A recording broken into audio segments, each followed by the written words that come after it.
Hey, this is Nick. Welcome to Chapter 10 of American Traditional. Up to now, you've watched Leo break everything he touched, choices piling up like bad ink under skin. Now the mirror turns on him. No more running the room. No more giving orders. Today, it's the workbench. Shaking hands. Solder that won't flow clean. A kid he used to own the future of, walking in clean, portfolio ready, eyes full of hope. While Leo rings up change and scrubs toilets, the old apprentice rising, the old master reduced.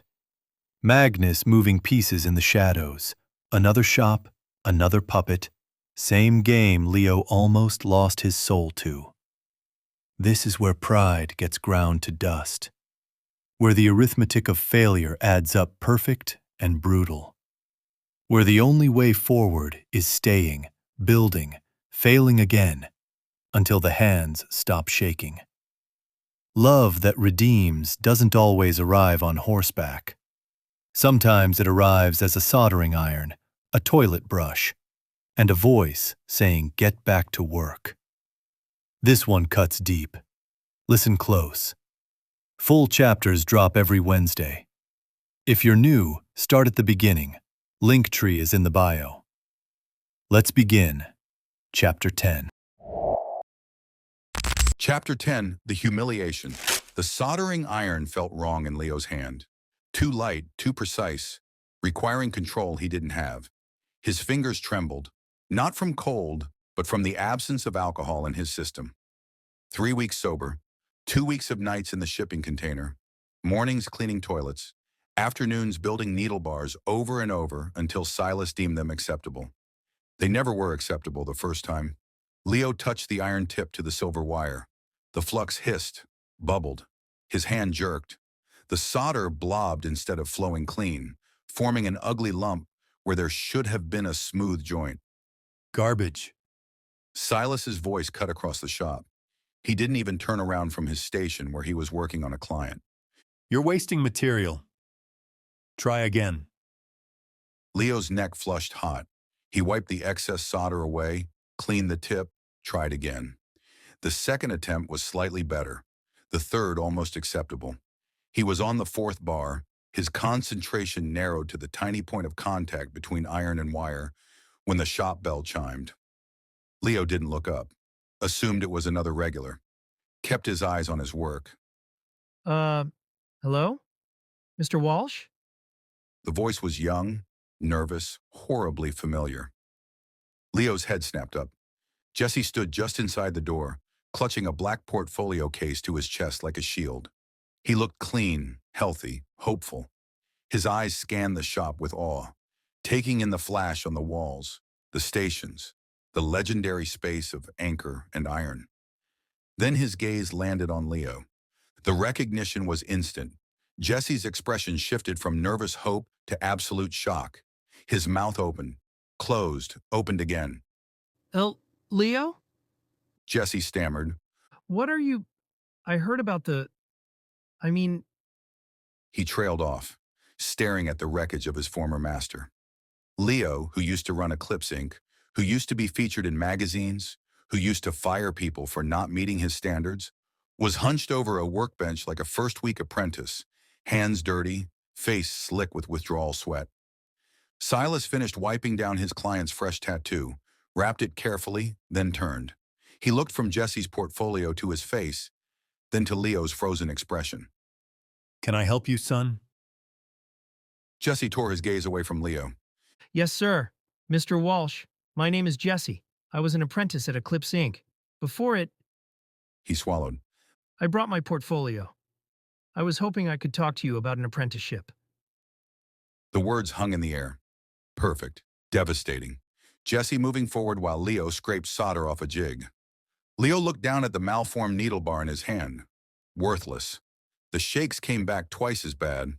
Silas's client, an older man with navy tattoos covering his forearms, stood and pulled on his shirt. Looks good, Silas. Worth the drive. Ring him up. Silas said to Leo.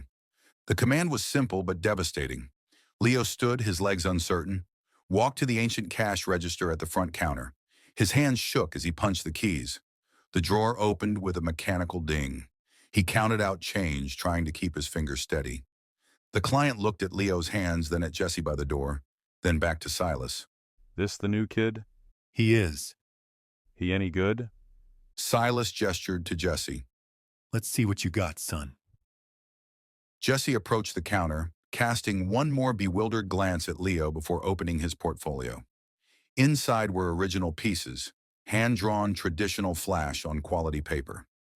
Eagles, daggers, roses, pin-up girls, clean lines, solid blacks, proper composition.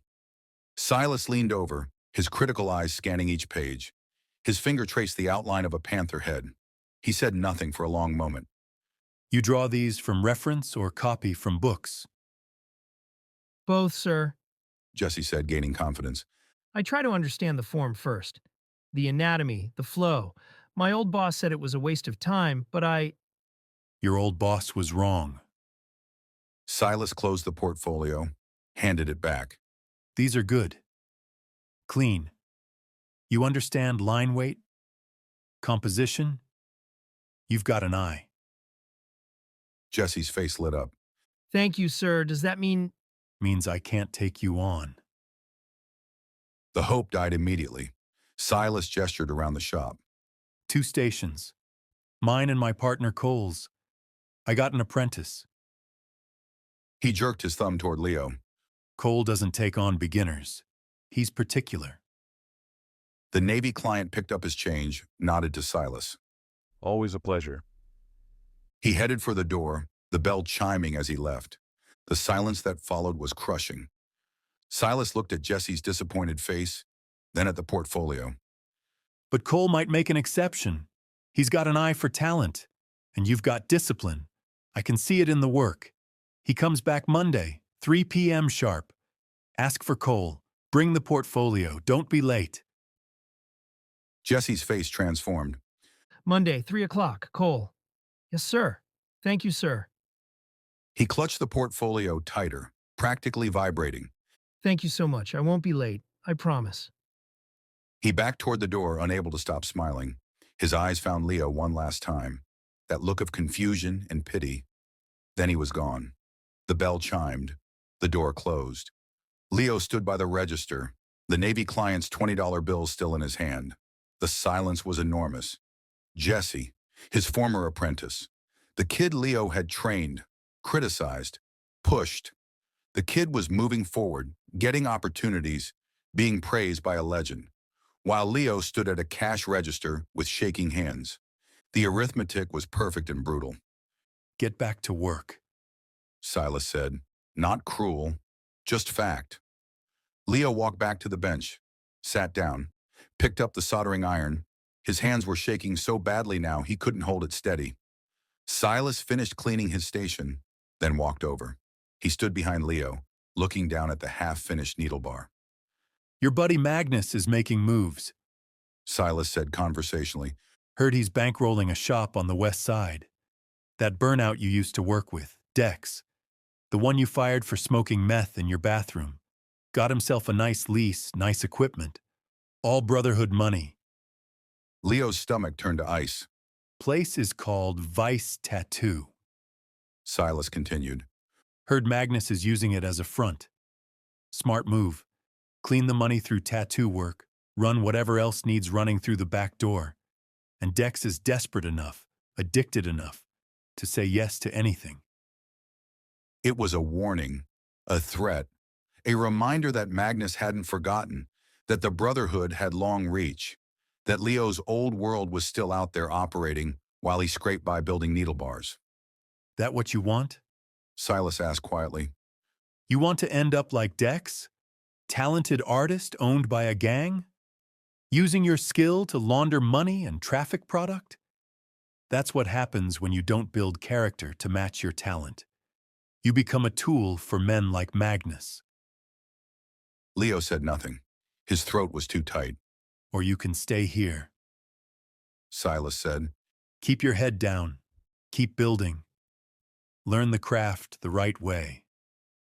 Become something other than a tool. He paused. But it's your choice. Every day, you choose. Stay or run. Build or break.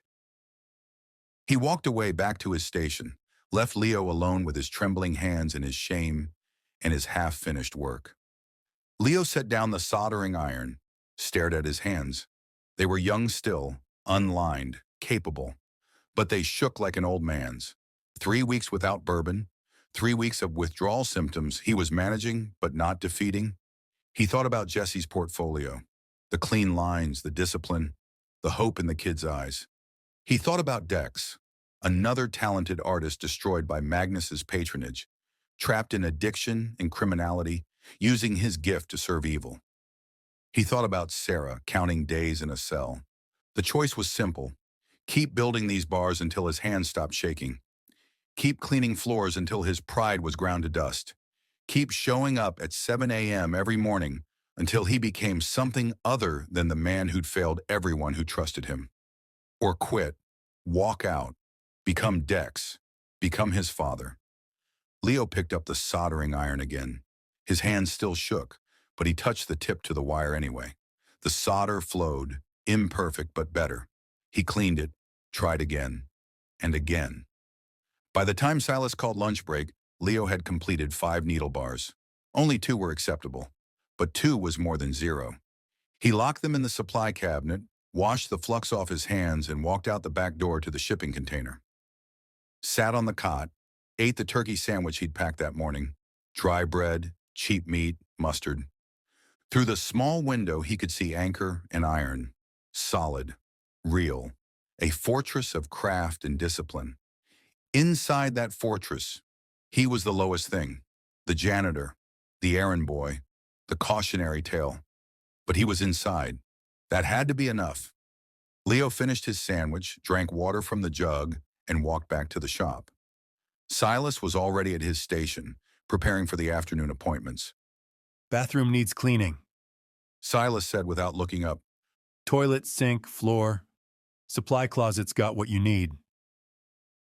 Leo stood there for a moment, the words landing like a slap. After Jesse, after the humiliation, back to scrubbing toilets. Yes, sir. When you're done with that, the front windows need washing, inside and out. Then you can finish those needle bars before closing. Yes, sir. Silas finally looked at him. His pale gray eyes were unreadable. Jesse's a good kid, talented, humble. He'll do well with coal. Leo's jaw clenched. I know. You taught him basics. That counts for something. You weren't all bad. Silas turned back to his work. But talent without character is worse than no talent at all. Remember that. Yes, sir. The afternoon stretched ahead. Hours of cleaning toilets, washing windows, soldering the same basic bars over and over. The monotony was the point. The repetition was the lesson. Break down the ego through endless, humble work until something true could be built from the wreckage. Leo got the cleaning supplies and began. Outside, the late October afternoon turned gray and cold. Inside anchor and iron, the coil machines buzzed. Silas worked in silence, and Leo built, failed, built again. The work continued,